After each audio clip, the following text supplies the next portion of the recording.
Namaskar, Vanakkam, Namaskaram, Sat Sri Akal, Namaskar. Namasté le cinéma.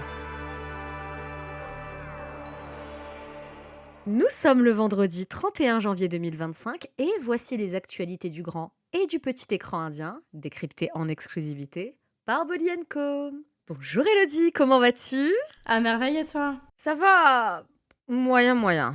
Ah bon, qu'est-ce qui ne va pas? Tu n'es pas sans savoir que les nominations pour les Oscars viennent de tomber, n'est-ce pas? En effet, et je crois comprendre qu'elle te chagrine, je me trompe? Exact. Bon, le temps que tu reprennes tes émotions, tu veux que j'explique tout ça à nos chères auditrices et auditeurs? Volontiers.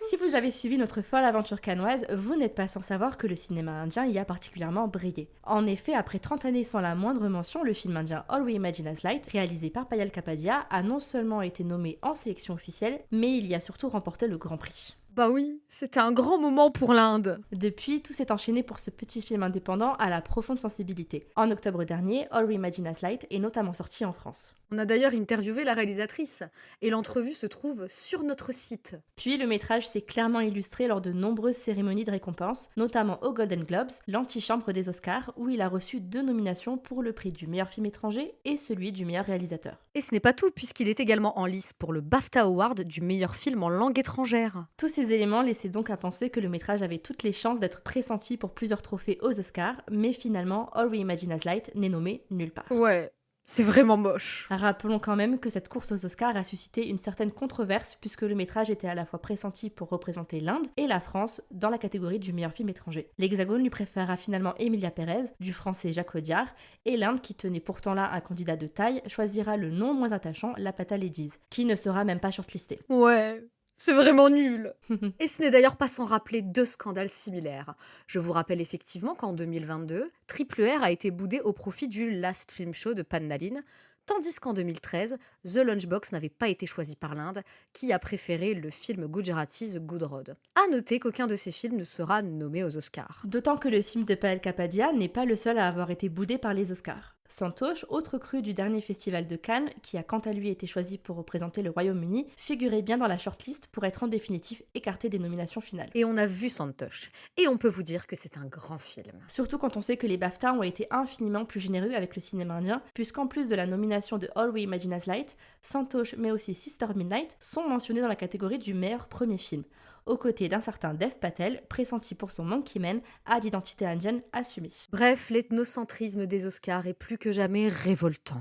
Toutefois, on peut se consoler avec la nomination de Anuja dans la catégorie du meilleur court-métrage documentaire, coproduit par Gunit Manga Kapoor, dont c'est la 3e nomination en 6 ans. Le documentaire est aussi produit par Mindy Kaling, figure éminente du cinéma américain, et peut également compter sur Priyanka Chopra Jonas en qualité de productrice exécutive. Bravo à Gunit qui s'impose définitivement comme une productrice visionnaire avec cette nouvelle reconnaissance. D'autant qu'en 2019 et 2023, elle a gagné. Bonne chance à elle pour cette nouvelle course au trophée. Et si on faisait le point sur les sorties de cette semaine? Avec grand plaisir. Tu l'attendais avec une vive impatience, le thriller policier Deva avec ton crush ultime Shahid Kapoor est en salles obscures depuis ce 31 janvier grâce au distributeur Friday Entertainment.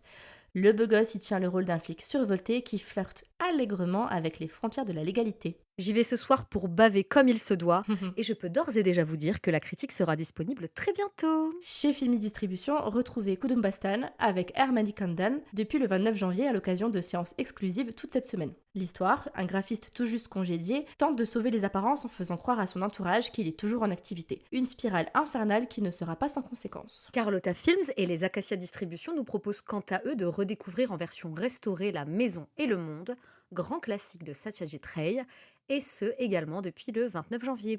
Enfin, le distributeur Night des films préfère nous prévenir. Le Tala Ajit sera de retour en France dès le 6 février prochain avec Vida Muyarchi, un polar dans lequel un voyage en amoureux tourne au cauchemar lorsque l'épouse du héros disparaît sans laisser de traces. Intrigant. En SVOD, retrouvez dès aujourd'hui sur la plateforme Z5 le film Malayalam Identity avec ton crush ultime, Elodie. J'ai nommé Tovino Thomas, mais aussi Trisha Krishnan dans les rôles principaux. Chouette, et de quoi ça parle? D'un flic et d'un dessinateur qui font équipe pour retrouver un assassin en fuite. Je sens que Tobino ne me décevra pas. Asma, quel projet à venir a titillé ta curiosité? Part au cinéma Telugu avec Tandel, dont la bande-annonce est sortie il y a quelques jours. Ce film, niché entre romance et drame, voit se retrouver à l'écran les acteurs Naga Chaitanya et Sai Pallavi, qui s'était précédemment donné la réplique en 2021 dans Love Story. మనం పెళ్లి చేసుకుందామా ఇక్కడున్న 3 నెలలు నా 9 నెలలతో సమానం అంటే రోజుకి 3 రోజులు లెక్కరా వద్దు రాజు నువ్వు ఇంటికి వెళ్ళొద్దు Ah, ça y est pas la vie. Dès qu'elle est à l'affiche d'une œuvre, je fonce. Et moi donc. Tandel est par ailleurs réalisé par Chandu Mandetti, qui signe sa 3e collaboration avec Naga Chaitanya après Premam en 2016 et Savyasatchi en 2018. Bon, je ne sais pas pourquoi, mais je sens que ce film sera nul. Pas toi? Nous n'allons pas cacher à notre public notre exaspération face à Naga Chaitanya, dont la filmographie est à l'image de son talent ridicule. Pourtant, il s'est frotté à plein de genres divers, sûrement aidé par les relations de son papounet, la légende locale Nagarjuna. Mais rien à faire, Chaitanya n'est décidément pas doué. Il faut dire que l'une des rares fois où je l'ai trouvée supportable, c'est justement face à Sai Pallavi dans Love Story. Car contrairement à lui, c'est une actrice si généreuse qu'elle peut simuler une alchimie avec à peu près tous ses partenaires. D'autant que la bande-annonce met en exergue leur complicité et compte assumer pleinement son caractère romantique. Il y a de jolis visuels, on voit le fric à l'écran et c'est d'ailleurs le plus gros budget de la carrière de son acteur vedette. Mais au fait, ça parle de quoi? C'est ça le hic. L'histoire, c'est celle d'un pêcheur qui se retrouve emporté par accident sur les eaux du Pakistan. Mais non. Mais si! Mais non. Mais si! Ils ont osé. Ouais. Même si on analyse qu'une bande-annonce et qu'on ne peut pas être assuré du message que portera le film, j'ai quand même l'impression que dans les gros projets à venir, il y a une triste constante, un patriotisme douteux. Oui, c'est exactement ce qui me préoccupe. Je précise toutefois que la bande-annonce n'étant pas sous-titrée, nous émettons juste des hypothèses. Jusque-là, les industries dravidiennes avaient été relativement épargnées par ce phénomène. Mais ce temps semble révolu avec ce film telougou qui, j'en ai bien peur, a l'air de s'inscrire dans la continuité des idées très à droite du gouvernement de son pays. Bon, ne nous enflammons pas, ce n'est qu'un trailer après tout. Et puis Sai Pallavi n'irait pas s'acoquiner avec l'extrême droite, n'est-ce pas? L'actrice a effectivement été la cible de trolls sur les réseaux sociaux il y a quelques mois lorsqu'un extrait d'interview a refait surface dans lequel elle commentait le conflit indo-pakistanais. Plusieurs membres du BJP s'étaient alors insurgés contre elle et avaient initié le hashtag boycott Sai Pallavi. J'ose donc espérer que notre lecture de cette vidéo-annonce soit erronée. Et ça sort quand pour qu'on en ait le cœur net? Le 7 février prochain, avec une sortie prévue en France grâce à Friday Entertainment. Croisons les doigts!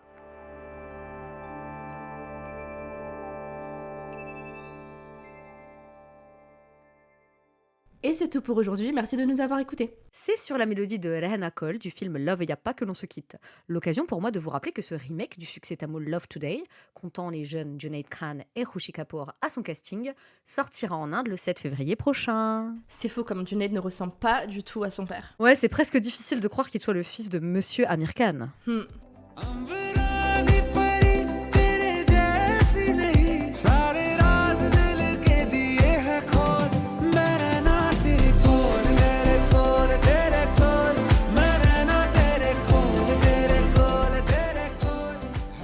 Merci d'avoir écouté Namasté le cinéma. C'était Elodie et Asma du magazine Bolly & Co. On espère que cet épisode vous a plu. Si vous aimez notre podcast, c'est le moment de vous abonner, de partager, de commenter, de liker ou encore de donner une petite note sur votre plateforme d'écoute favorite. Nous vous rappelons que tous les liens vers les bandes annonces, les articles et la chanson de la semaine sont disponibles en description et dans la version retranscrite de cet épisode que vous pouvez retrouver sur www.bollyandco.fr. Et si vous n'êtes toujours pas lassé d'entendre nos voix, nos fous rires et nos coups de gueule, alors rendez-vous vendredi prochain dans Namasté le cinéma.